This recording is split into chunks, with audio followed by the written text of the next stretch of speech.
technology IoT device. Okay, this is the master device, and we will have another slave. We can have n number of slaves. Okay, using this technology, whenever there is using our power supply, okay, electrical power supply, okay, this phone works under the electrical power supply, into the same area, means even if there is no power, if you are using a UPS power supply, then this phone still works. Okay, now I'm calling Sam. Sam is on the another side. Sam, got it?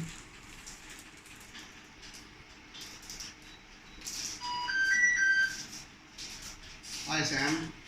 Hello. Are you able to hear me? Is it loud and clear? Yes. Okay, great.